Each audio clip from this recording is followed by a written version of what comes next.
రామాపురం అనే ఊరిలో రంగయ్య అతని భార్య భారతితో జీవనం గడుపుతున్నాడు. అది ఆషాఢమాసం. బయట ప్రపంచాన్ని మర్చిపోయేలా కుండపోత వర్షం కురుస్తోంది. అమావాస్య చీకటిని తలిపిస్తూ పగలే కారుమబ్బులు కమ్ముకున్నాయి.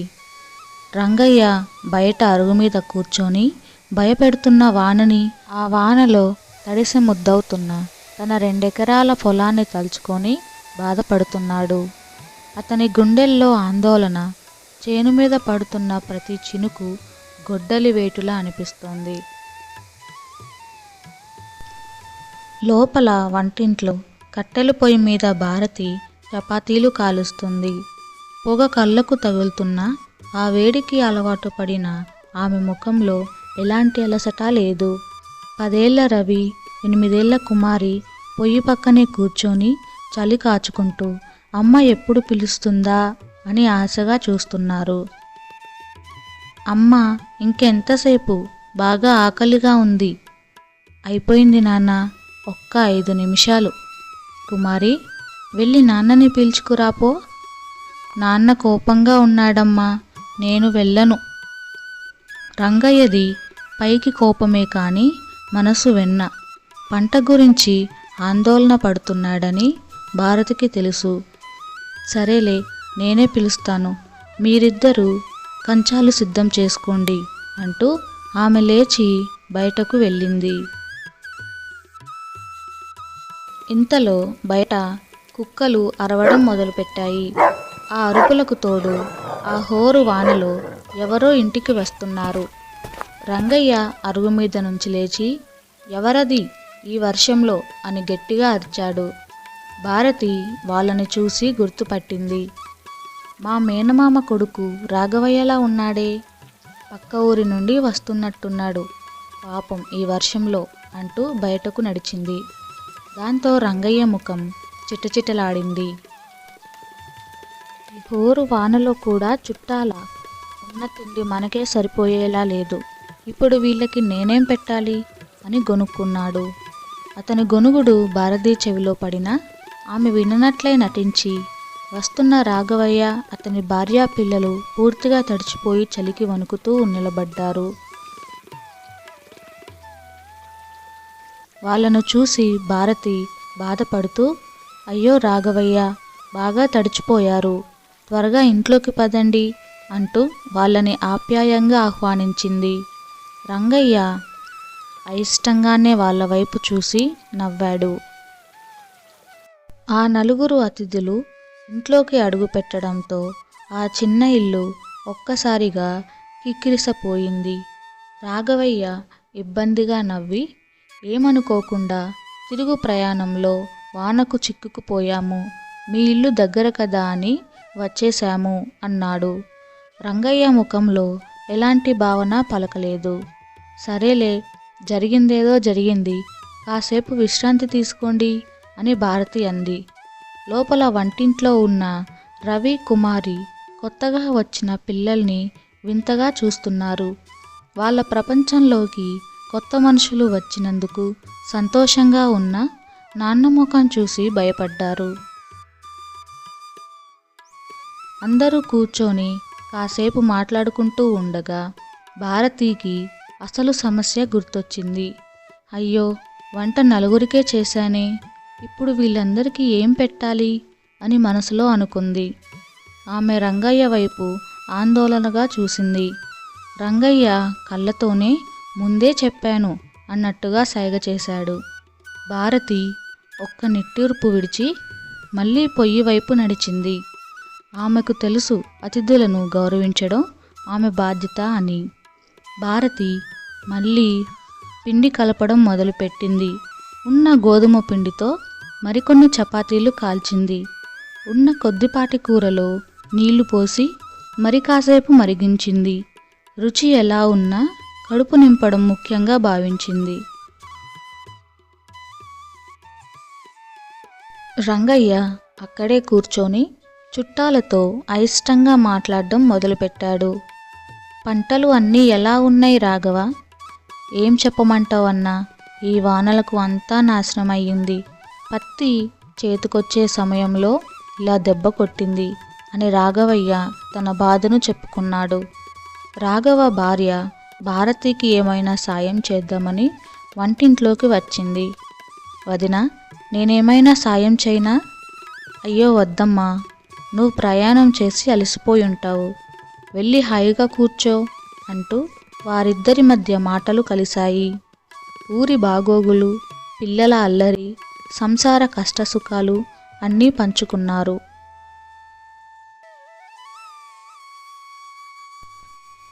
భోజనాల సమయం వచ్చింది. అందరూ ఒక పంక్తిలో కూర్చున్నారు. ఆమె వడ్డిస్తుంటే రంగయ్య కళ్ళు కంచంలో ఉన్న చపాతీలను, గిన్నెలో ఉన్న కూరను లెక్కిస్తున్నాయి. అందరికీ సరిపోతుందో లేదో అని ఆందోళన పడుతున్నాడు. రవికి ఎప్పుడూ 2 చపాతీలు తినే అలవాటు. ఈసారి ఒక్క చపాతీనే వేయడంతో అమ్మా ఇంకో చపాతీ అని అడిగాడు. రంగయ్య కళ్ళతోనే గద్దించాడు. రవి భయపడ్డాడు. ఇది గమనించిన రాఘవయ్య, పర్వాలేదులే అన్నా, పిల్లలు ఆకలితో ఉంటారు, నాకొకటి చాలు. ఆ చర్యకు రంగయ్యకు కొంచెం ఇబ్బందిగా అనిపించింది. అతనిలో కఠినత్వం కొద్దిగా కరిగినట్టుగా అనిపించింది. భోజనం చేశాక నిద్రపోయే సమయంలో ఉన్న 2 నులక మంచాలను అతిథులకు ఇచ్చేశారు. దాంతో వాళ్ళు కాస్త ఇబ్బందికి లోనవుతూ, మరేం పర్వాలేదు అక్క, మేము కింద పడుకుంటాము, మీరు మంచం మీద పడుకోండి అని రాఘవయ్య భార్య అంది. అలా ఒకరినొకరు వద్దని చెప్పుకుంటూ చివరికి ఒక రాజీకి వచ్చారు. అందరూ ఒక గదిలో కింద చాపలు వేసుకొని సర్దుకున్నారు. రవికి, కుమారికి తమ స్థలాన్ని కొత్త పిల్లలతో పంచుకోవడం మొదట నచ్చలేదు. ఇది నా దిండు, పో, ఈ దిండు మా అమ్మ ఇచ్చింది. అలా పిల్లల అల్లరితో ఇల్లంతా సందడిగా మారింది.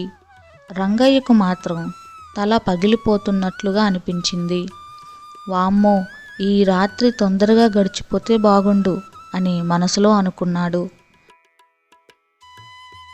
రాత్రి గడిచింది, కానీ వర్షం ఆగలేదు. ఇంకా భయంకరంగా కురుస్తుంది. తెల్లవారింది, కానీ సూర్యుడు కనిపించలేదు.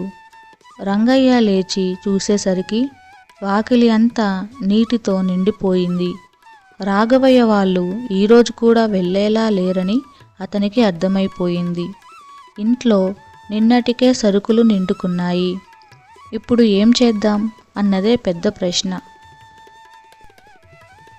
ఇంట్లో ఏమైనా ఉన్నాయా అని భార్యను అడిగాడు. కొంచెం గోధుమ పిండి తప్ప ఇంకేమీ లేదండి అని జవాబిచ్చింది.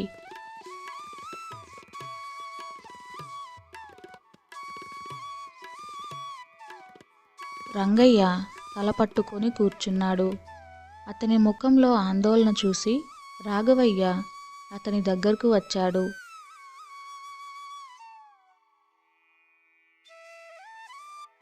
ఏమైందన్నా, దిగాలుగా కనిపిస్తున్నావు?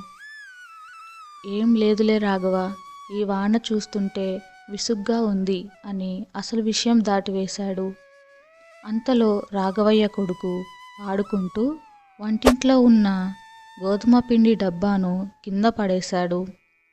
ఉన్న పిండి కాస్త నేలపాలైంది.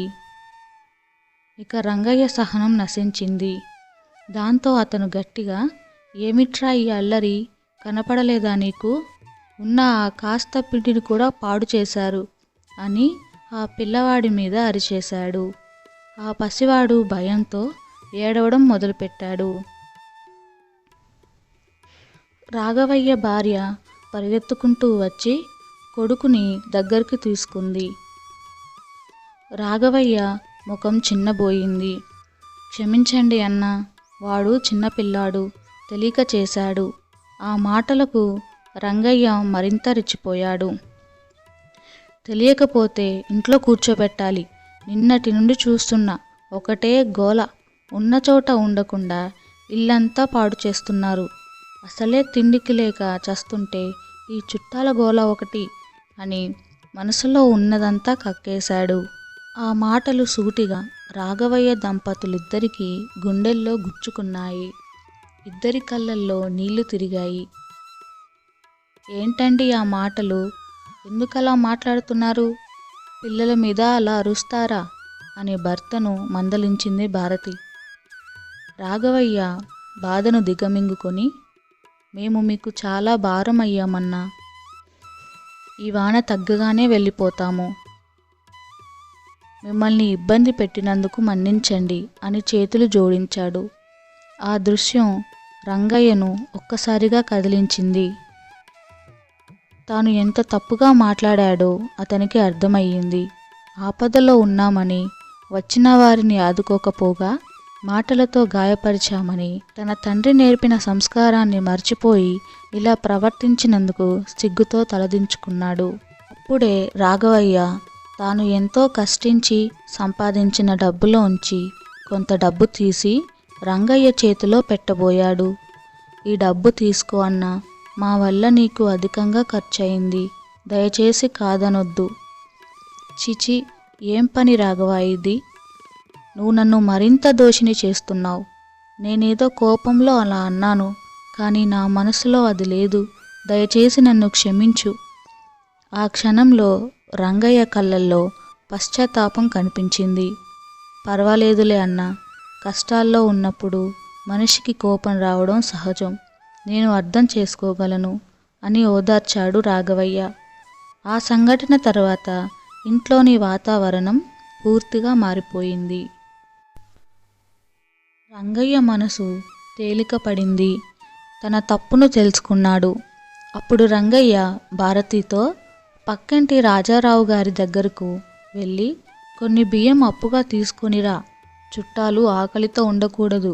నేను పక్క వీధిలో కొట్టు పెట్టారేమో చూసి కొన్ని కూరగాయలు తీసుకుని వస్తా అని గొడుగు తీసుకొని బయటకు వెళ్ళాడు. రంగయ్యలో వచ్చిన ఈ మార్పుకు భారతి ఆశ్చర్యపోయింది, ఆనందపడింది. ఆమె రాజారావు గారి ఇంటికి వెళ్ళింది. రంగయ్య ఇంటికి వచ్చేసేసరికి భారతి బియ్యంతో పాటు వాళ్ళు ఇచ్చిన కొన్ని కూరగాయలు కూడా తెచ్చింది. ఆ రోజు భారతి, రాఘవయ్య భార్య ఇద్దరూ కలిసి వంట చేశారు. ఇల్లంతా నవ్వులతో, కబుర్లతో నిండిపోయింది. రంగయ్య, రాఘవయ్య పిల్లలతో కలిసి ఆడుకున్నారు. వాళ్ళకి కథలు చెప్పారు. రవి, కుమారి కూడా కొత్త స్నేహితులతో కలిసిపోయారు. వాళ్ళ మధ్య ఉన్న అడ్డుగోడలన్నీ తొలగిపోయాయి. మధ్యాహ్నం అందరూ కలిసి వేడివేడి అన్నం, రుచికరమైన కూరలతో భోజనం చేశారు. రంగయ్య స్వయంగా అందరికీ వడ్డించాడు. ప్రతి ఒక్కరిని ఇంకాస్త వేసుకో అని ఆప్యాయంగా అడిగాడు. ఆ భోజనంలో రుచి కన్నా ఆత్మీయతే ఎక్కువగా ఉంది. సాయంత్రానికి వర్షం తగ్గింది. ఆకాశం నిర్మలంగా మారింది. సూర్యుడు పశ్చిమాన మెరుస్తున్నాడు. దాంతో రాఘవయ్య వాళ్ళు వెళ్ళడానికి సిద్ధమయ్యారు. ఇక మేం బయలుదేరుతామన్నా, మీ మేలు ఎప్పటికీ మర్చిపోలేము. ఇందులో మేలు ఏముంది రాఘవ? నువ్వు నా తమ్ముళ్లాంటి వాడివి. ఆపదలో ఆదుకోవడం ధర్మం. నేను నిన్ను బాధపెట్టి ఉంటే క్షమించు. భారతి, రాఘవయ్య భార్య ఒకరినొకరు వీడ్కోలు చెప్పుకున్నారు. పిల్లలు మళ్ళీ ఎప్పుడు కలుస్తామో అని దిగులు పడ్డారు. రాఘవయ్య కుటుంబం వాళ్ళ ఊరికి బయలుదేరింది. వాళ్ళు కనుమరుగయ్యేంత వరకు రంగయ్య కుటుంబం వాళ్ళని చూస్తూ నిలబడింది. చుట్టాలు వెళ్ళిపోయాక ఇల్లు మళ్ళీ నిశ్శబ్దంగా మారింది. కానీ ఆ నిశ్శబ్దంలో ఒక ప్రశాంతత ఉంది.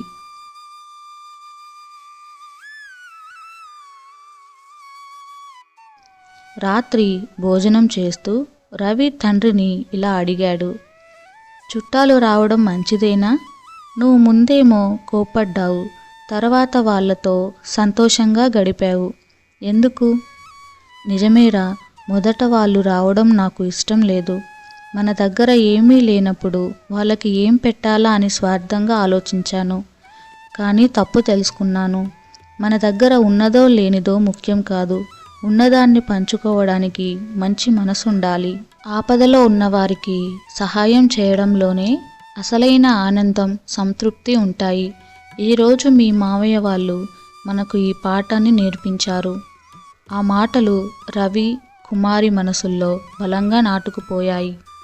బయట ఆగిపోయిన వర్షం తర్వాత మట్టి నుంచి వస్తున్న సువాసనల ఆ ఇంట్లో ఆత్మీయత, మానవత్వం అనే పరిమళాలు వెల్లివిరిశాయి.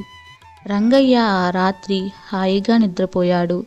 పంట నష్టం కంటే మానవ సంబంధాలు గొప్పవని తెలుసుకున్న సంతృప్తితో.